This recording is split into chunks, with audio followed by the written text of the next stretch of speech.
Very good evening to all of you दोस्तों, स्वागत करते हैं आप सभी का अनअकैडमी बीपीएससी के इस प्लेटफॉर्म पे, जहां पे मैं जितेंद्र कुमार रोज शाम को 6 बजे आपके लिए लेकर आता हूं वो टॉप 50 क्वेश्चन आंसर जो कि आपके आने वाले एग्जाम के पॉइंट ऑफ व्यू से इंपॉर्टेंट होंगे। तो 66 बीपीएससी के लिए ये मिक्स क्यूज है जो कि आप यहाँ पे अटेंड करें और इसका आंसर भी आप नीचे कमेंट बॉक्स में कमेंट करिएगा।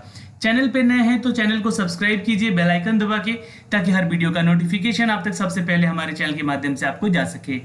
चलिए शुरुआत करते हैं आज के इस टॉपिक का। यहाँ पे लगातार उन 50 प्रश्नों का सिनारियो दिया जा रहा है जो कि आपके प्रीवियस ईयर के पेपर में भी पूछे गए हैं और एक्सपेक्टेड है आ सकते हैं एग्जाम में। सुबह के 4 बजे का करंट अफेयर आप लोग देखना बिल्कुल ना भूलें, वो आपको डेली बेसिस के करंट अफेयर शेयर किए जाते हैं, तो उस वीडियो को खासकर जरूर देखिएगा। चलिए आज के पहले प्रश्न से शुरुआत करते हैं। पहला प्रश्न आपके सामने आ चुका है दोस्तों। किस एक्ट के द्वारा ईस्ट इंडिया कंपनी के व्यापारिक राजनीतिक कार्यों को पृथक किया गया, यानी कि अलग किया गया है? चलिए फटाफट आंसर करेंगे। हर क्वेश्चन का आंसर आना यहाँ पे इंपॉर्टेंट है यहाँ पे, इसलिए क्वेश्चन गलत हो सही हो आंसर जरूर कीजिएगा। गलती होगा तभी तो सीखिएगा ना। बिल्कुल आंसर कीजिएगा दोस्तों। It's B is the right answer, Pitt's India Act. दोस्तों 1784 में, ये डेट थोड़ा सा ध्यान रखिएगा, जी हाँ, पारित किया गया था। पिट्स इंडिया एक्ट के द्वारा कंपनी के राजनीतिक तथा वाणिज्यिक कार्यों को पृथक किया गया। ठीक है, राजनीतिक तथा व्यापारिक कार्यों को क्या किया गया, अलग अलग किया गया 74 के एक्ट, पिट्स इंडिया एक्ट के तहत। ओके, नेक्स्ट क्वेश्चन पे चलते हैं। भारतीय संविधान में समवर्ती सूची किस देश के संविधान से प्रेरित है? चलिए हर क्वेश्चन के लिए आपको 2 से 3 सेकंड का समय दिया जाएगा यहाँ पे आंसर, ताकि आप सोच समझ के कर सकें, क्योंकि यहाँ पे हर क्वेश्चन का नंबर कम से कम 2 नंबर मिलेगा और गलत पे यहाँ पे 0.20 नंबर निगेटिव कर दिए जाएंगे। इसलिए सोच समझ के आउट ऑफ 50 यहाँ पे आपने कितने सही किए कितने गलत किए, ये कैलकुलेट करके ही आप अपना नंबर स्कोर बताएंगे। भारतीय संविधान की समवर्ती सूची किस देश से संबंधित है यहाँ पे? तो याद रखिएगा इट्स बी, जी हाँ, ऑस्ट्रेलिया से।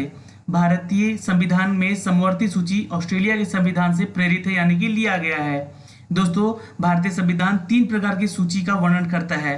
एक नोट कर सकते हैं, जी हाँ दोस्तों, संघ सूची, ठीक है। दूसरा राज्य सूची, नोट कर सकते हैं आप लोग इसको, ठीक है। क्योंकि यहां से देखिए क्या होगा कि मेंस में भी अगर आपको क्वेश्चन के पैटर्न समझ में नहीं आए तो आप क्वेश्चन ये एटलीस्ट पता रहेगा तो आप इसका आंसर लिख सकेंगे बना के खुद से भी। और तीसरा दोस्तों समवर्ती सूची, याद रखिएगा, जी हाँ, तीसरा समवर्ती सूची। ये 3 सूचियों में हमारा जो संविधान है वो वर्णन किया गया है। दोस्तों आपको बता दें कि इसके अतिरिक्त एक अवशिष्ट सूची भी है। समवर्ती सूची पर केंद्र और राज्य दोनों कानून बना सकती है, लेकिन विवाद की स्थिति में केंद्र सरकार के द्वारा बनाए गए कानून को यहाँ पे वरीयता यानी कि दी जाएगी, यानी उनको प्रेफरेंस दिया जाएगा जो केंद्र सरकार ने इस कानून को बनाया है। ठीक है, इतना काफी है। नेक्स्ट क्वेश्चन पे चलते हैं, क्वेश्चन नंबर 3 पे। भारतीय संविधान में अंतर्राष्ट्रीय शांति और सुरक्षा के अभिवृद्धि का उल्लेख कहाँ किया जाता है? चलिए आंसर कीजिएगा, क्वेश्चन इंपॉर्टेंट है, आ सकता है एग्जाम में। भारतीय संविधान के अंतर्राष्ट्रीय शांति एवं सुरक्षा के अभिवृद्धि का उल्लेख कहाँ किया गया है? आंसर कीजिएगा दोस्तों यहाँ पे नीचे कमेंट बॉक्स में। बिल्कुल याद रखेंगे, आंसर हो जाएगा ए, राज्य के नीति निर्देशक सिद्धांतों के। जी हाँ, यहाँ पे आंसर कीजिएगा, राज्य के नीति निर्देशक सिद्धांतों में किया गया है। आंसर कीजिएगा ए इज द राइट आंसर। दोस्तों ये आर्टिकल हमारे 51 में वर्णित है, ये भी आप नोट कर सकते हैं, नीचे कमेंट बॉक्स में कमेंट कर सकते हैं आप लोग यहाँ पे। चलिए क्वेश्चन नंबर 4 पे चलते हैं। भारत में कार्यपालिका प्रधान कौन होता है? चलिए आंसर करेंगे जल्दी से। हर क्वेश्चन के लिए 2 से 3 सेकंड का ही समय दिया जाएगा, इसलिए आंसर जल्दी कीजिएगा और ज्यादा से ज्यादा लोगों तक वीडियो को शेयर कीजिए, अपने ग्रुप्स में, अपने फेसबुक पे, हर जगह शेयर कर सकते हैं तो कर दीजिए। क्योंकि देखिए बहुत सारे ऐसे छात्र होते हैं जिनके पास पैसे की किल्लत होते हुए भी वो पढ़ाई नहीं कर पाते हैं। कम से कम हमारे साथ वो यहाँ यूट्यूब अनअकैडमी बीपीएससी पे जुड़ेंगे तो उनको यहाँ पे, जी हाँ, अच्छी फैसिलिटी में बहुत सारे टीचर हैं यहाँ पे जो कि उनको तैयारी करवाने में सहयोग करेंगे। ठीक है, यहाँ पे आंसर करिएगा दोस्तों जल्दी से। भारत के कार्यपालिका प्रधान का कौन होता है? तो आंसर करेंगे इट्स बी, राष्ट्रपति होता है। दोस्तों नोट कर लीजिएगा, जी हाँ, आर्टिकल हमारे 53 में ये वर्णित है के अनुसार संघ की कार्यपालिका शक्ति में निहित होगा और यह इसका प्रयोग करके संविधान के अनुसार स्वयं और अपने अधीनस्थ अधिकारियों का द्वारा किया जाएगा। ठीक है, आंसर क्या करेंगे दोस्तों यहाँ पे? इट्स अ बी, राष्ट्रपति। नोट कर लीजिएगा। क्वेश्चन नंबर 5 पे चलते हैं।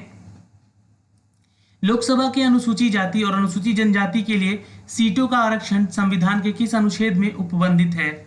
चलिए, ये भी क्वेश्चन आया हुआ है एग्जाम में, जल्दी से आंसर करेंगे। क्वेश्चन नंबर 5 का, लोकसभा के अनुसूचित जाति और अनुसूचित जनजाति के सीटों का आरक्षण। एक क्वेश्चन मैंने कल आपसे पूछा था कि सबसे ज्यादा सीटों का जो संख्या है अनुसूचित जनजातियों का वो किस राज्य में है? तो याद रखिएगा मध्य प्रदेश में है। ठीक है, ये आपको याद रखना होगा। और यहाँ पे क्वेश्चन है जुड़ा हुआ इससे कि अनुसूचित जाति और अनुसूचित जनजाति के लिए सीटों का आरक्षण संविधान के किस आर्टिकल में किया गया है? ये भी इस क्वेश्चन के साथ मैंने आपको बताया था। तो यहाँ पे 5 का आंसर कीजिएगा दोस्तों, आर्टिकल 330। जी हाँ दोस्तों, 330 के तहत ये हमें वर्णित किया गया है। जी हाँ, ये उपबंधित है। और आर्टिकल 331 में क्या कहा गया फिर? जी हाँ, इसमें आंग्ल भारतीय समुदाय की आरक्षण की बात की गई है। और आर्टिकल 332 यानी कि 332 में क्या कहा गया है? तो ये राज्यों की विधानसभाओं के अनुसूचित जातियों और अनुसूचित जनजातियों के लिए सीटों का आरक्षण करती है। ये दोनों ही ध्यान दीजिएगा। अगर किसी भी लोकसभा में अनुसूचित जाति और अनुसूचित जनजाति का पूछे तो 330 धारा है, और किसी राज्य की बात करें यहाँ पे, है ना, तो 332 धारा के तहत उसका वर्णन किया गया है। अनुसूचित जाति और अनुसूचित जनजाति के सीटों के आरक्षण के संविधान को लेकर यहाँ पे संबंधित है। चलिए क्वेश्चन नंबर 6 पे चलते हैं। भारत के संविधान में केंद्र और राज्यों के बीच शक्तियों का विभाजन किस अधिनियम पर आधारित है? चलिए क्वेश्चन नंबर 6 का आंसर करेंगे दोस्तों यहाँ पे। भारत के संविधान में केंद्र और राज्यों के बीच शक्तियों का विभाजन किस अधिनियम पर आधारित है? बिल्कुल आंसर करेंगे भारत का शासन अधिनियम सन 1935। नोट कर सकते हैं, भारत में केंद्र और राज्यों के बीच शक्तियों का विभाजन किया गया है। आप नोट कर सकते हैं भारत शासन अधिनियम 1935 जो है दोस्तों उस पर आधारित है। दोस्तों 1935 का अधिनियम जो है वो भारतीय संविधान का एक गहरा प्रभाव छोड़ता है और अधिनियम के अधिकांश भागों को भारतीय संविधान के संहिता, जी हाँ, संविधान समाहित किया गया है। इसको दोस्तों नोट कर सकते हैं, यहाँ से क्वेश्चन एग्जाम में जरूर पूछा जा सकता है, इसलिए क्वेश्चन इंपॉर्टेंट होता है। D is the right answer. Question number 7 पे चलते हैं। चलिए, संसद द्वारा आपातकाल के राज्य के विषयों पर बनाए गए कानून आपातकाल की समाप्ति के बाद कितने समय तक प्रभावी रहता है? ये क्वेश्चन देखिए एग्जाम में पूछा जा सकता है, इसलिए आंसर सोच समझ के दीजिएगा। जी हाँ, बहुत बार पूछा भी गया है, रिपीटेड हो सकता है एग्जाम में। तो देखिए आपातकाल के समय ना संसद राज्य के विषयों पर कानून बना सकती है। बिल्कुल, जो हमारा संसद है राज्य के विषयों पर कानून बना सकती है, लेकिन आपातकाल की समाप्ति के बाद या 6 महीने के बाद स्वतः समाप्त हो जाती है। ठीक है, तो यहाँ पे आंसर डी कर लीजिएगा, इज द राइट आंसर। चलिए क्वेश्चन नंबर 8 पे आते हैं। राज्य के नीति निर्देशक तत्वों के बारे में क्या कथन गलत है? देखिए गलत बताना है यहाँ पे आपको। ठीक है, गलत क्या है ये बताना है। 4 ऑप्शन दिए गए हैं। ठीक है, गलत क्या है ये बताना है दोस्तों। देखिए जो पहला है कि नीति निर्देशक तत्व है जो भारत में सरकार के कल्याणकारी कार्यों का आधार है, ये बिल्कुल सही है। यहाँ पे नीति निर्देशक तत्व सामाजिक और आर्थिक लोकतंत्र स्थापित करने में सहायक होता है, ये भी बिल्कुल सही कथन है। और जो हमारा तीसरा कथन है दोस्तों ये गलत है। यहाँ पे नीति निर्देशक तत्व मौलिक अधिकारों के वरीयता दी जाती है, ये गलत है यहाँ पे। ठीक है, और नीति निर्देशक तत्व सरकार के मूल्यांकन का आधार प्रस्तुत करता है, ये बिल्कुल सही है यहाँ पे। ठीक है, C is the right answer note कर सकते हैं, जो कि गलत कथन यहाँ पे होता है। क्वेश्चन नंबर चलते हैं 9 की तरफ। चलिए सुमेलन करना है, थोड़ा सा यहाँ पे सुमेलित करते हैं। जी हाँ, देखिए आर्टिकल 143 जो किससे संबंधित है दोस्तों? तो ये संबंधित है आर्टिकल 143 जो है दोस्तों, ये संबंधित है दोस्तों उच्चतम न्यायालय के परामर्श का। जी हाँ, आंसर यहाँ पे 3 हो जाएगा, नोट कर लीजिएगा। यहाँ पे ये 3 है, ये 2 है, ये 1 है, ये 4 है। ठीक है, तो उच्चतम न्यायालय के परामर्श का आर्टिकल 141 किससे संबंधित है? तो उच्चतम न्यायालय द्वारा घोषित विधि और सभी न्यायालयों पर अधिकार का। ठीक है, और आर्टिकल 148 किससे संबंधित है? तो ये संबंधित है भारत का नियंत्रक महालेखा परीक्षक का। और आर्टिकल 127 तो ये है तदर्थ न्यायाधीशों की नियुक्ति करना। ठीक है, तो यहाँ पे आंसर हो जाएगा 3 4 2 1, यानी कि आंसर हमारा क्या हो जाएगा, इट्स अ बी। जी हाँ, नोट कर सकते हैं, आंसर बी हो जाएगा। क्वेश्चन नंबर 10 पे चलते हैं दोस्तों। किस संविधान संशोधन के द्वारा राष्ट्रीय पिछड़ा वर्ग को संवैधानिक दर्जा दिया गया है? चलिए आंसर कीजिएगा। वीडियो अच्छा लग रहा हो तो एक लाइक जरूर कीजिएगा, शेयर कर दीजिएगा अपने दोस्तों के ग्रुप में भी, ताकि उनको भी ये वीडियो देखने को मिल सके यहाँ से। जी हाँ, और रोज शाम को 6 बजे ये क्यूज लेकर आते हैं ताकि आपकी तैयारी में हम आपका साथ दे सकें। चलिए आंसर कीजिएगा दोस्तों। किस संविधान संशोधन के द्वारा राष्ट्रीय पिछड़ा वर्ग का संवैधानिक दर्जा दिया गया है? तो आंसर करेंगे इट्स अ डी, आर्टिकल। जी हाँ, संविधान संशोधन हुआ था 102, ठीक है, 102। जी हाँ, ये संविधान संशोधन के द्वारा राष्ट्रीय पिछड़ा वर्ग आयोग संवैधानिक दर्जा दिया गया इसको। ठीक है, क्वेश्चन नंबर 11 पे चलते हैं। फिर से यहाँ पे सुमेलन करना है। ये देखिए बी है, ये सी है और ये डी है, इधर 2 है, इधर 3 है, इधर 4 है। थोड़ा सा मिसप्रिंटिंग हो गया है टेबल बनाने में। सूची 1 और सूची 2 को शामिल करें। चलिए यहाँ पे सुमेलित करना है एक दूसरे से। तो मोमबत्ती दिया गया है यहाँ पे, बताइए। जी हाँ, एक रासायनिक ऊर्जा जो कि प्रकाश ऊर्जा में परिवर्तित हो रही है। विद्युत मोटर जो कि एक विघट ऊर्जा जो कि यांत्रिक ऊर्जा में परिवर्तित हो रही है, मैकेनिकल इंजन एनर्जी में जा रही है।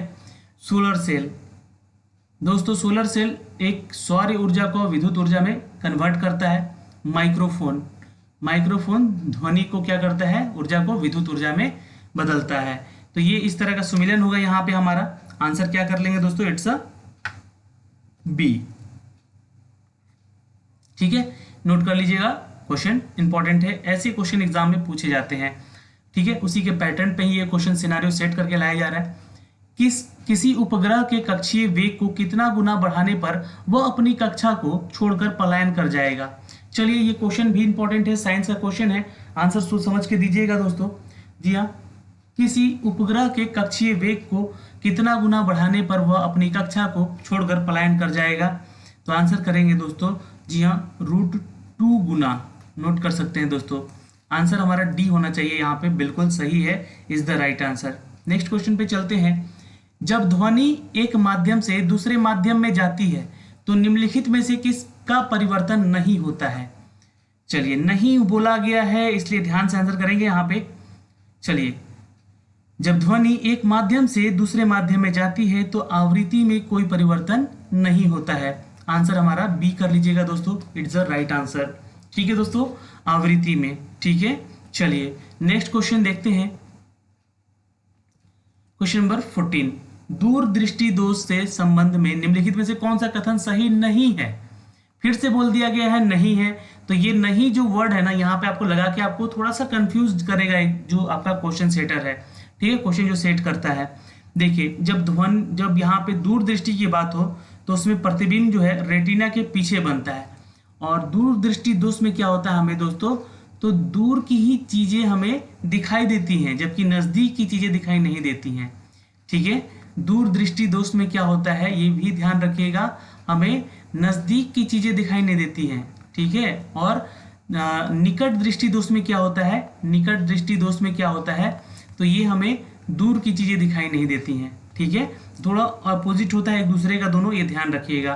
तो यहाँ पे आंसर क्या कर लीजिएगा, इट्स अ सी, प्रतिबिंब रेटिना के आगे बनता है दोस्तों। ठीक है, नोट कर सकते हैं, आंसर क्या हो जाएगा, इट्स अ सी। ओके, चलिए रेटिना के पीछे बनता है एक्चुअली, दूरदृष्टि दोष में प्रतिबिंब जो है रेटिना के पीछे बनता है, ये आगे लिख दिया गया यहाँ पे। थोड़ा सा यहाँ पे आप लोग मिसप्रिंट कर लीजिएगा, इसको सुधार लीजिएगा, मैं सुधार दूंगा वैसे, है ना, पीछे बनता है एक्चुअली। ठीक है, चलिए क्वेश्चन नंबर 15, निम्नलिखित में से कौन सुमेलित नहीं है? फिर से नहीं बोल दिया गया है, आंसर कीजिएगा जल्दी से आप लोग। देखिए यहाँ पे ज्योति तीव्रता कैंडेला में मापी जाती है, सही है। ठीक है, क्वेश्चन नंबर 15 का आंसर करिएगा। विद्युत आवेश को हम लोग कूलाम में मापते हैं, ये भी सही है। ज्योति फ्लक्स को वेबर में मापते हैं, ये भी सही है। लेकिन विद्युत धारा को एम्पियर में मापते हैं, ये भी सही है। तो यहाँ पे आपका आंसर गलत क्या है, तो ज्योति फ्लक्स जो है दोस्तों वो ल्यूमेन में मापा जाता है। ठीक है, तो आंसर सी होना चाहिए। यहाँ पे मैंने आंसर क्या होगा, वेबर कर दिया यहाँ पे, तो यही यहाँ पे आंसर गलत हो जाएगा। ठीक है, आंसर ज्योति फ्लक्स को किस में मापते हैं हम लोग, तो ल्यूमेन में, ल्यूमेन में। ठीक है, नॉट इन वेबर। ठीक है, तो यहाँ पे यही गलत है। ओके, आंसर क्या होगा, इट्स अ सी होगा। यहाँ पे भी मिसप्रिंट है, आंसर सी कर लीजिएगा। विद्युत धारा को तो एम्पियर से हम लोग मापते ही हैं, नोट कर सकते हैं। क्वेश्चन नंबर 16 पे चलते हैं। किस व्यक्ति ने क्वांटम सिद्धांत का प्रतिपादन किया था? बिल्कुल आंसर करेंगे, इनका नाम था मैक्स प्लैंक। नोट कर लीजिएगा दोस्तों, आंसर क्या होगा, जी हाँ, क्वांटम सिद्धांत का प्रतिपादन किसने किया था, मैक्स प्लैंक ने किया था। और वही परमाणु सिद्धांत डाल्टन के द्वारा दिया गया था। ठीक है, नोट कर लीजिएगा इसको। क्वेश्चन नंबर 17 पे चलते हैं, आंसर ये हो जाएगा। 17 पे चलते हैं। आधुनिक आवर्त सारणी में वर्ग में ऊपर से नीचे की ओर जाने पर परमाणु का आकार विद्युत घनात्मक में क्या परिवर्तन होता है? चलिए आंसर कीजिएगा दोस्तों क्वेश्चन नंबर 17 का। बिल्कुल याद रखिएगा, दोनों ही बढ़ता है दोस्तों। ठीक है, B is the right answer. Note कर सकते हैं दोस्तों, यहाँ पे आंसर क्या हो जाएगा, जी हाँ, जो हमारा आधुनिक आवर्त सारणी में वर्ग में अगर ऊपर से नीचे की ओर जाने पर परमाणु का आकार और उसका विद्युतीय घनात्मकता दोनों ही बढ़ता है। ठीक है, आंसर बी हो जाएगा। Question number 18। आतिशबाजी के दौरान लाल चटक रंग किस तत्व की उपस्थिति के कारण होता है? बिल्कुल आंसर करेंगे दोस्तों, यहाँ पे strontium is the right answer. A is the correct answer. Note कर सकते हैं। जी हाँ दोस्तों, आंसर क्या करेंगे, इट्स ए। आमतौर पर दोस्तों आतिशबाजियाँ जो होती हैं उसमें प्रदर्शन में उपयोग किए जाने वाले जो धातु हैं वो लवणों में शामिल होते हैं। और स्ट्रोटियम कार्बोनेट जो कि लाल आतिशबाजी होती है, और कैल्शियम क्लोराइड जो कि नारंगी आतिशबाजी होती है, और सोडियम नाइट्रेट जो कि पीली आतिशबाजी होती है, और बेरियम क्लोराइड जो कि हरी आतिशबाजी होती है, और तांबा क्लोराइड यानी कि जिंक क्लोराइड ये नीला आतिशबाजी होता है। तो ये आप नोट कर लीजिएगा इन सब के बारे में। लाल चटक रंग दोस्तों स्ट्रोनेशियम का होता है। Is the A is the right answer. चलिए क्वेश्चन नंबर 19 पे चलते हैं दोस्तों। बेवकूफों का सेना या झूठ सोना किसे कहा जाता है? आयरन पाइराइट को सल्फाइड खनिजों की में सबसे आम माना जाता है दोस्तों। ठीक है, और जो पाइराइट होते हैं, पाइराइट के धात्विक चमक और पीला पीतल रंग इसे सोने के लिए एक सही सतही समानता देता है, इसलिए यह मूर्ख सोने का नाम इसको दिया जाता है। इसको आप नोट कर सकते हैं। जी हाँ, B is the right answer, iron pyrite. ठीक है, पाइराइट्स। ठीक है, आयरन पाइराइट्स। ओके, चलिए क्वेश्चन नंबर 20 पे चलते हैं दोस्तों। किस गैस को स्ट्रेंजर गैस के नाम से भी जाना जाता है? चलिए वीडियो कैसा लग रहा है एक लाइक और शेयर करके हमें जरूर बताइएगा आप लोग। किस गैस को स्ट्रेंजर गैस के नाम से जाना जाता है? बिल्कुल आंसर करेंगे दोस्तों, यहाँ पे इट्स अ सी। जी हाँ, जेनॉन को कहते हैं दोस्तों। आंसर क्या करेंगे, इट्स अ सी, जेनॉन को कहते हैं। नोट कर लीजिएगा, ये क्वेश्चन आया हुआ है आपके बीपीएससी के एग्जाम में दोस्तों, पूछा गया है। ठीक है, चलिए, जेनॉन को स्ट्रेंजर गैस कहा जाता है क्योंकि इसमें जेनॉन शब्द का अर्थ होता है स्ट्रेंज। ठीक है, जो जेनॉन वर्ड है दोस्तों इसका मतलब ही होता है स्ट्रेंज। चलिए याद रखिएगा। Question number 21। चलिए सुमिलित करते हैं इसको, सूची 1 और सूची 2 को। एस्ट्रोनॉमी में हम क्या देखते हैं, तो दोस्तों यहाँ पे देखते हैं खगोल विज्ञान का अध्ययन करते हैं एस्ट्रोनॉमीज में। ठीक है, यहाँ पे डी होगा, ये सी होगा, ये बी होगा एक्चुअली, और ये 2 होगा, ये 3, ये 4 है। एंथोलॉजी में हम लोग करते हैं दोस्तों फूलों का अध्ययन। ठीक है, और सारोलॉजी में क्या करते हैं, तो सारोलॉजी में कहते हैं दोस्तों छिपकली का अध्ययन। ठीक है, और माइकोलॉजी में कवकों का अध्ययन। ठीक है, तो हमारा उत्तर क्या होगा, जी हाँ, डी ए बी सी। तो आंसर डी हो जाएगा, यहाँ पे नोट कर लेंगे। ठीक है, क्वेश्चन नंबर 22 पे आते हैं। आप भी आंसर कीजिएगा, बहुत बार पूछा गया है एग्जाम में और इस बार आपको छोड़ना नहीं, यहाँ पे इसको जरूर बताइएगा। निम्नलिखित में से किसमें माइटोकॉन्ड्रिया की अनुपस्थिति होती है? 22 का उत्तर कीजिएगा दोस्तों। जी हाँ, निम्नलिखित में से किसमें माइटोकॉन्ड्रिया की अनुपस्थिति होती है? आंसर करेंगे इट्स अ बी, जीवाणुओं में। जी हाँ, नोट कर लीजिएगा, माइटोकॉन्ड्रिया नहीं पाए जाते हैं दोस्तों। जी हाँ, अनुपस्थिति यानी कि ना पाया जाना, तो वो जीवाणुओं में नहीं पाया जाता है दोस्तों। ठीक है, आंसर हमारा बी हो जाएगा। क्वेश्चन नंबर 23 पे चलते हैं। एथलीट फुट नामक बीमारी किसके कारण उत्पन्न होती है? चलिए आंसर कीजिएगा। एथलीट फुट नामक बीमारी किसके कारण होती है? जी हाँ, एथलीट फुट जो बीमारी है दोस्तों कई अलग अलग कवकों के कारण होती है, जिसमें कि टाइकोफाइटन, एपी मैर्फोफाइटन और माइक्रोस्पोरम की प्रजाति इसमें शामिल होती है। तो आंसर सी कर लीजिएगा, कवकों का। ठीक है, आंसर सी हो जाएगा। बीमारी में किसके कारण उत्पन्न होती है? कवक के कारण होती है। ठीक है, क्वेश्चन नंबर 24। त्वचा की ऊपरी सतह क्या कहलाती है? आंसर करेंगे दोस्तों यहाँ पे, त्वचा की ऊपरी सतह क्या कहलाती है? फटाफट आंसर करेंगे यहाँ पे नीचे कमेंट बॉक्स में। बिल्कुल, त्वचा की ऊपरी सतह क्या कहलाती है? It's epidermis is the right answer. Note कर लीजिएगा, epidermis is the right answer. Note कर लेंगे दोस्तों। यहाँ पे त्वचा के 3 परत होते हैं हमारे। ठीक है, ध्यान रखिएगा, त्वचा में 3 परत होते हैं। एक होता है एपिडर्मिस, त्वचा की सबसे बाहरी परत होती है। एक होता है दोस्तों जलरोधी, है ना, वो अवरोध प्रदान करता है, जल को अपने शरीर के अंदर नहीं जाने देता है वो त्वचा। ठीक है, तो ये क्या है, इसको कहते हैं दोस्तों, जी हाँ, और हम एक होता है जल अवरोध प्रदान करती है और हमारे त्वचा को टून बनाती है, यानी कि टून मतलब टाइट बनाती है। और डर्मिस और एपिडर्मिस के नीचे होता है दोस्तों सख्त संयोजी उत्तक, जो कि बालों के रोम और पसीने की ग्रंथियां होती हैं, जो कि गहरे चमड़े के नीचे ये उत्तक शामिल होते हैं दोस्तों। हाइपोडर्मिस वसा और संयोजी उत्तक से बने होते हैं। नोट कर सकते हैं आंसर यहाँ पे। वैसे तो इसका होगा ऊपरी सतह कहते हैं एपिडर्मिस। ठीक है, नेक्स्ट पे चलते हैं 25 पे। जीवन रक्षक हार्मोन किस ग्रंथि से स्रावित होते हैं? जीवन रक्षक हार्मोन किस ग्रंथि से स्रावित होते हैं? आंसर कीजिएगा, it's A is the right answer, adrenal. जी हाँ दोस्तों, नोट कर सकते हैं। आप लोग भी उत्तर कीजिए यहाँ पे अगर वीडियो देख रहे हैं तो। जी हाँ, क्वेश्चन सारे के सारे एग्जाम में पूछे गए हैं, नोट कर सकते हैं आप लोग। क्वेश्चन इंपॉर्टेंट है, आ सकता है एग्जाम में। देखिए, अधिवृक्क या प्रांतस्था जो होता है हमारे शरीर का, और ये जीवन रक्षक हार्मोन होता है। ठीक है, इसको नोट कर सकते हैं आप लोग। यह एल्डोस्टेरोन, नोट कर लीजिएगा, एड्रिनल के थ्रू ये बनता है। क्वेश्चन नंबर दोस्तों यहाँ पे देखेंगे, इट्स 26। निम्नलिखित में से कौन पादप हार्मोन है?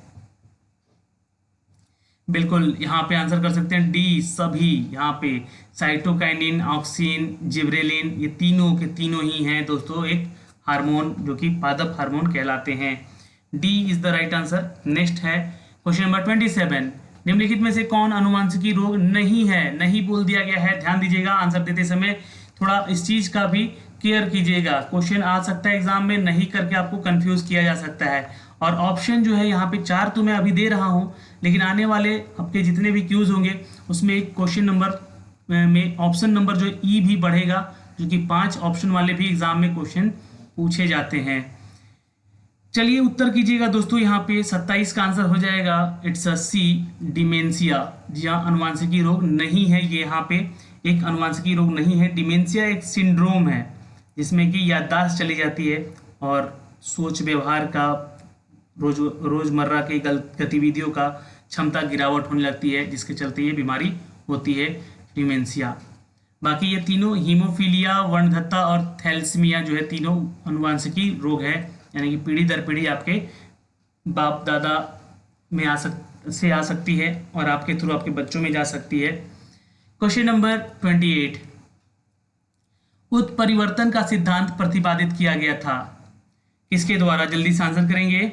उत्परिवर्तन का सिद्धांत दोस्तों किसके द्वारा जारी किया गया था? बिल्कुल, आंसर करेंगे D bridge. C is the right answer, D bridge. Note कर सकते हैं, उत्परिवर्तन का सिद्धांत डी ब्रिज के द्वारा किया गया था। अनुकूल का सिद्धांत होता है दोस्तों डार्विन द्वारा किया गया था। सी इज द राइट आंसर। चलिए क्वेश्चन नंबर 29 पे चलते हैं। राज्यों का समूह जो कि भूटान के साथ सीमा साझा करता है। ये देखिए क्वेश्चन बहुत इंपॉर्टेंट है और थोड़ा सा भूगोल से क्वेश्चन मिलेगा यहाँ पे आपको। अभी तक हम लोगों ने पॉलिटी देखा, फिर साइंस भी देखा, कुछ इतिहास के प्रश्न भी देखे, थोड़ा सा ज्योग्राफी से रिलेटेड करते हैं क्वेश्चन को। राज्यों का समूह जो कि भूटान के साथ सीमा साझा करता है, जी हाँ, वो है दोस्तों सिक्किम, पश्चिम बंगाल, असम और अरुणाचल प्रदेश। नोट कर सकते हैं दोस्तों यहाँ पे। जी हाँ, भूटान के साथ सीमा साझा करने वाले राज्य हैं सिक्किम, पश्चिम बंगाल, असम और अरुणाचल प्रदेश। ठीक है, यहाँ पे नोट कर सकते हैं। सिक्किम की राजधानी क्या होती है, नीचे कमेंट बॉक्स में कमेंट करिएगा यहाँ पे जल्दी से, क्योंकि कल ही मैंने इसका आंसर बताया था। ठीक है, और पश्चिम बंगाल का तो आपको पता है कलकत्ता है, असम का भी पता होगा, है ना, दिसपुर है, अरुणाचल प्रदेश शिमला है, लेकिन सिक्किम का जल्दी से बताइए आप लोग। ठीक है, चलिए, जी हाँ, जल्दी से आंसर करेंगे। और आपको बता दें कि म्यांमार के साथ दोस्तों अरुणाचल प्रदेश, नागालैंड, मणिपुर और मिजोरम साझा करता है म्यांमार देश के साथ, ये आप नोट कर सकते हैं। अच्छा, बांग्लादेश का भी पूछेगा क्योंकि हमारा पड़ोसी मुल्क है। बांग्लादेश के साथ असम, मेघालय, पश्चिम बंगाल और त्रिपुरा और मिजोरम, ये 5 राज्य साझा करते हैं। ठीक है, तो यहाँ से क्वेश्चन थोड़ा इंपॉर्टेंट होता है। मैंने 3 देश के साथ साझा करने वाले राज्यों का नाम बताया है। अब मैं कल आपसे यहाँ से क्वेश्चन जरूर पूछ सकता हूँ। ठीक है दोस्तों, चलिए क्वेश्चन नंबर 30 पे चलते हैं। दक्षिणी अंडमान और लिटिल अंडमान किसके द्वारा अलग होते हैं? बिल्कुल यहाँ पे आंसर कीजिएगा, डंकन पैकेज कहते हैं इसको। आंसर सी हो जाएगा दोस्तों। जी हाँ, आंसर सी हो जाएगा, क्योंकि दक्षिणी अंडमान और लिटिल अंडमान डंकन पैसेज के द्वारा अलग होता है। 10 डिग्री चैनल जो है दोस्तों, आपको बता दें कि अंडमान द्वीप और निकोबार द्वीप को अलग करता है। और 8 डिग्री चैनल जो है दोस्तों, ये मिनिकॉय द्वीप और मालदीव द्वीप को अलग करता है। और 9 डिग्री चैनल है, एक है यहाँ पे 9 डिग्री चैनल, वो दोस्तों कन्नानोर द्वीप यानी कि जो लक्षद्वीप में है और मिनिकॉय द्वीप को अलग करता है। ठीक है, थोड़ा सा नोट लिख लीजिएगा आप लोग यहाँ पे कि दक्षिणी अंडमान में अंडमान निकोबार की राजधानी पोर्ट ब्लेयर स्थित है और कन्नानोर द्वीप समूह में लक्षद्वीप की राजधानी कावारत्ती स्थित है। थोड़ा एग्जाम के पॉइंट ऑफ व्यू से इंपॉर्टेंट है। लक्षद्वीप की राजधानी कहाँ होती है? दोनों ही केंद्र शासित प्रदेश हैं। जी हाँ, कावारत्ती, और अंडमान निकोबार का दोस्तों यहाँ पे नोट कर लीजिएगा कहाँ है, तो पोर्ट ब्लेयर होती है। चलिए क्वेश्चन नंबर 31 पे चलते हैं। बालतोड़ हिमनद स्थित है, क्योंकि ये बलतोड़ है, ठीक है, नॉट बालतोड़ा, बलतोड़ा है ये, एक्चुअली मिसप्रिंट है यहाँ पे। ठीक है, इसका नाम बलतोड़ा है। ठीक है, बलतोड़ा, बलतोड़ा हिमनद है जो कि काराकोरम पर्वतमाला में है दोस्तों। नोट कर लीजिएगा, आंसर ए हो जाएगा यहाँ पे।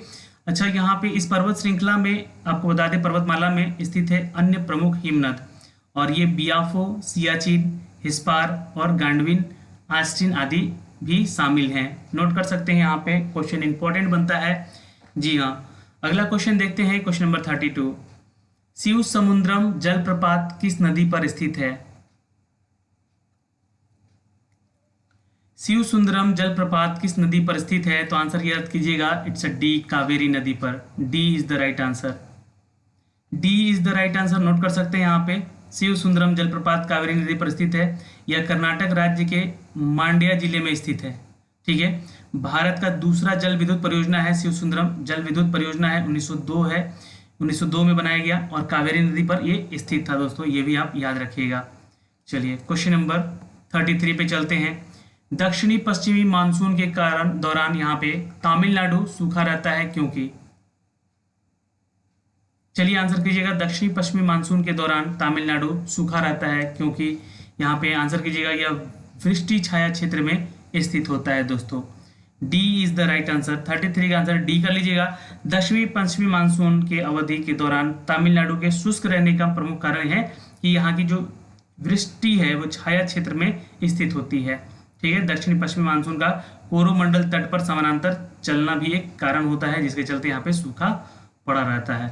ओके, चलिए क्वेश्चन नंबर 34 पे आते हैं। दक्षिणी पश्चिमी मानसून के दौरान तमिलनाडु, फिर से क्वेश्चन रिपीट हो गया है, 33 दो बार लिख दिया गया यहाँ पे। ठीक है, आंसर यहाँ पे वही कर लीजिएगा दोस्तों। ठीक है, पर यहाँ पे ऑप्शन अलग है, देख सकते हैं। जी हाँ, यह किस क्षेत्र में कोई भी पर्वत नहीं है, इसके चलते। जी हाँ, और यहाँ पे आंसर किया गया है ये एक विशिष्ट छाया का क्षेत्र स्थित है, ये गलत है। आंसर यहाँ पे डी ही होगा क्योंकि क्वेश्चन सेम है। ठीक है, थोड़ा यहाँ भी मिसप्रिंट है। चलिए क्वेश्चन नंबर 34 पे चलते हैं दोस्तों। निम्नलिखित में से कौन सा राज्य नर्मदा नदी की घाटी का हिस्सा नहीं है? आंसर कीजिएगा, इट्स सी। जी हाँ दोस्तों, राजस्थान। नोट कर सकते हैं, सी, राजस्थान जो है नर्मदा नदी का हिस्सा, घाटी का हिस्सा नहीं है। जबकि मध्य प्रदेश से निकली हुई ये नदी है, महाराष्ट्र के एक क्षेत्र से होकर गुजरती है। ठीक है, और यहाँ पे महाराष्ट्र में एक्चुअली देखा जाए दोस्तों तो करीब ज़्यादा नहीं 1.5% का क्षेत्र ही इससे संबंधित है, और शेष जो है गुजरात में है। जी हाँ, जितना भी है वो गुजरात में है। ठीक है, तो नोट कर सकते हैं यहाँ पे, और यहाँ पे आंसर सी हो जाएगा। नेक्स्ट क्वेश्चन पे चलते हैं। कुगटी वन्य पशु विहार किस राज्य में है? चलिए आंसर कीजिएगा दोस्तों, ये कुगही है। जी हाँ, कुगही वन्य पशु विहार किस राज्य में स्थित है? आंसर करेंगे दोस्तों हिमाचल प्रदेश में। D is the right answer, Himachal Pradesh में ये स्थित है। दोस्तों यहाँ पे एक और मैं क्वेश्चन पूछूंगा कि बांदीपुर अभियान जो है, अभियान जो है वो कहाँ है? तो याद रखिएगा कर्नाटक में। अच्छा, सरिस्का के बारे में अक्सर पूछा गया है, तो याद रखिएगा दोस्तों यहाँ पे राजस्थान में। ठीक है, और पेरियार कहाँ पे स्थित है? तो याद रखिएगा केरल में। ठीक है, ओके, ये सारे ध्यान रखिएगा। अन्नामलाई भी पूछ सकता है, तो तमिलनाडु में है, और मानस तो असम में है, और मालाघाट तो ये महाराष्ट्र में है। थोड़ा सा ध्यान रखिएगा इन सब का आप लोग। ठीक है, चलिए, बहुत इंपॉर्टेंट है यहाँ से, और आप लोग लिख लीजिएगा एक बार। क्वेश्चन नंबर 36 पे आते हैं दोस्तों। HYV कार्यक्रम को भारत में कहा जाता है? क्या कहा जाता है भाई? जल्दी से आंसर करेंगे क्वेश्चन नंबर 36 का। यहाँ पे दोस्तों इसको कहते हैं हरित क्रांति। जी हाँ दोस्तों, नोट कर लीजिएगा। भारत में नव कृषि नीति अथवा हरित क्रांति के नाम से जाना जाता है। हाई यील्डिंग वेराइटीज, क्या कहते हैं? High yielding varieties. नोट कर सकते हैं इसको आप लोग यहाँ पे। जी हाँ, हाई यील्डिंग। ठीक है, हाई यील्डिंग। ठीक है, यील्डिंग वेराइटीज। ठीक है, ये इसका फुल फॉर्म होता है। तो ये किसके साथ? तो हरित क्रांति के साथ जुड़ा हुआ है। भारत में हरित क्रांति से तात्पर्य उन्नत किस्म बीज उर्वरक के साथ सिंचाई का क्रांति है। भारत में अगर देखा जाए तो जनक माना जाता है हरित क्रांति के किसको? तो MS स्वामीनाथन को। ठीक है, स्वामीनाथन को माना जाता है, ये भी आप नोट कर सकते हैं दोस्तों। और नीली क्रांति याद रखिएगा, नीली क्रांति मत्स्य क्रांति को कहते हैं, और श्वेत क्रांति दूध की क्रांति को कहते हैं। ठीक है, चलिए याद रखिएगा, यहाँ पे आंसर आपका सी हो जाएगा, हरित क्रांति।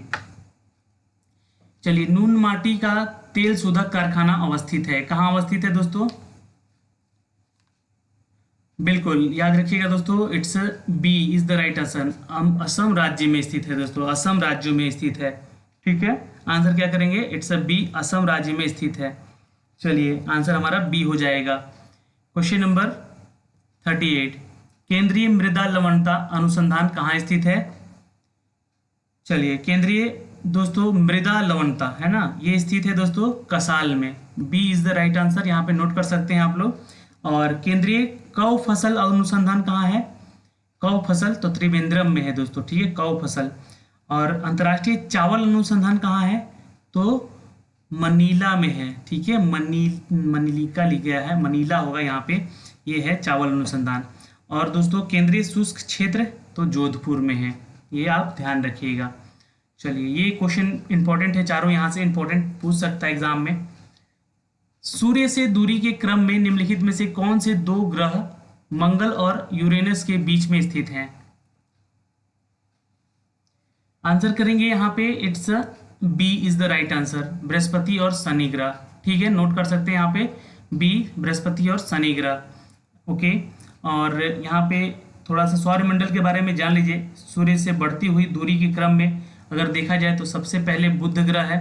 ठीक है, ये बुध ग्रह है। उसके बाद है दोस्तों शुक्र ग्रह, इससे थोड़ा से बाद है, और ये शुक्र ग्रह है। उसके बाद है हमारा दोस्तों, जी हाँ, पृथ्वी। ठीक है, और उसके बाद है मंगल। ठीक है, याद रखेंगे मंगल, और ये हमारा वायुमंडल में आता है। ठीक है, और इसके बाद बृहस्पति है दोस्तों, ये भी यहाँ पे है, और उसके बाद शनि है, ये भी है, और बृहस्पति सबसे बड़ा ग्रह होता है। और उसके बाद यूरेनस है और नेपच्यून है। ठीक है, यूरेनस और नेपच्यून है। ठीक है, तो ये हमारा 8 जो है ग्रह है पूरे सौरमंडल में। लेकिन 2006 तक यहाँ पे अगर देखा जाए, 2006 से पहले तक एक और ग्रह हमारे सौरमंडल में शामिल था, जिसका नाम था प्लूटो। ठीक है, जो कि नवा ग्रह था, इसको अभी बौना ग्रह भी कहा जाता है, जो कि इसको अब हटा दिया गया है 2006 के बाद यहाँ से इन ग्रहों की श्रृंखला में। क्वेश्चन नंबर 40, निम्नलिखित पर्वतों में से कौन सा इटली में अवस्थित है? चलिए आंसर करिएगा दोस्तों जल्दी से यहाँ पे, इट्स जी हाँ बी, AP9 नोट कर सकते हैं, BAP9 is the right answer. BAP9 note कर लीजिएगा दोस्तों। ये पर्वतों की कौन सा, जो कि इटली में स्थित है, इटली की राजधानी रोम होती है, थोड़ा नोट कर लीजिएगा आप लोग यहाँ पे। जी हाँ, और AP9 पर्वत जो है इटली में है। अच्छा, पेरिनीज पर्वत कहाँ है? तो पेरिनीज पर्वत है दोस्तों आपका फ्रांस में, ठीक है, और स्पेन के मध्य में है। अच्छा, जूरा पर्वत, जूरा पर्वत ये भी एक बहुत फेमस है, इसके बारे में जान लीजिए, फ्रांस और स्विट्जरलैंड में स्थित है। ठीक है, चलिए क्वेश्चन नंबर 41, गिब्सन रेगिस्तान कहाँ स्थित है? बिल्कुल उत्तर कीजिएगा जल्दी से आप लोग यहाँ पे, गिब्सन रेगिस्तान कहाँ स्थित है। और वीडियो कैसा लग रहा है, कैसे क्वेश्चन के पैटर्न है, आप लोग कमेंट बॉक्स में कमेंट जरूर कीजिएगा, ताकि और भी लेवल इसके धीरे धीरे करके बढ़ाए जा सके। ठीक है, क्योंकि बीपीएससी में लेवल अभी बहुत आसान कराया जा रहा है, क्योंकि अभी सारा बेसिक क्लास है, और जब क्लासेस रनर पे हो जाएगी, यानी कि अच्छे मोड पे आ जाएगी, तो यहाँ से आपको और भी क्वेश्चन दिए जाएंगे। ठीक है, लेवल के। क्वेश्चन नंबर 41 का आंसर कीजिएगा बी दोस्तों, Australia is the right answer. Question number 42, निम्नलिखित देशों में से किसकी समुद्र तट रेखा सर्वाधिक लंबी है? आंसर कीजिएगा 42 का आंसर, निम्नलिखित देशों में किसकी समुद्र तट रेखा सर्वाधिक लंबी है? बिल्कुल आंसर करेंगे दोस्तों यहाँ पे ए, ऑस्ट्रेलिया की। ठीक है, आंसर क्या करेंगे? ऑस्ट्रेलिया की। ठीक है, सॉरी कनाडा की, माफ कीजिएगा, ये मैंने बोल दिया, ऑस्ट्रेलिया ए है, कनाडा का नोट कर सकते हैं दोस्तों। जो कि समुद्र तट की लंबाई कितनी है? तो 2,02,080। ठीक है, 2080। ठीक है, इतनी है लंबाई इसकी तटों की। क्वेश्चन नंबर 43, निम्नलिखित में से कौन सा देश स्थल बाधित है? स्थल बाधित है यानी कि स्थल से ये इसका जुड़ाव यहाँ पे है, तो वो है दोस्तों, जी हाँ, इट्स अफगानिस्तान, हंगरी और स्विट्जरलैंड, यानी कि 1, 2 और 4, आंसर डी होना चाहिए यहाँ पे। बिल्कुल, जी हाँ दोस्तों, दक्षिण एशिया में स्थित है अफगानिस्तान, जो कि स्थलबद्ध है, चारों तरफ से स्थल से घिरे हुए देश हैं, यहाँ पे कोई समुद्री तट नहीं है। हंगरी और स्विट्जरलैंड भी, ठीक है, क्योंकि स्विट्जरलैंड तो यूरोप में आता है, ये आप नोट कर सकते हैं। चलिए क्वेश्चन नंबर 44, बिहार में टसर रेशम उद्योग किस जिले में होती है? तो देखिए, बिहार के कुछ प्रमुख उद्योगों के नाम बताना चाहूंगा, जैसे कि टसर रेशम जो है, ये नाम अगर लिया जाए तो यहाँ पे आप भागलपुर आंसर कर तो दीजिएगा, भागलपुर आंसर सही होगा। और सिंदूर उद्योग भी है यहाँ पे, ठीक है, जो कि लखीसराय में होता है, ये आप नोट कर सकते हैं। जी हाँ, सिंदूर उद्योग कहाँ है? तो लखीसराय, लखीसराय में। ठीक है, उसके बाद दोस्तों उर्वरक उद्योग, उर्वरक उद्योग कहाँ है दोस्तों? तो याद रखिएगा बरौनी में दोस्तों, ठीक है, बरौनी में याद रखिएगा।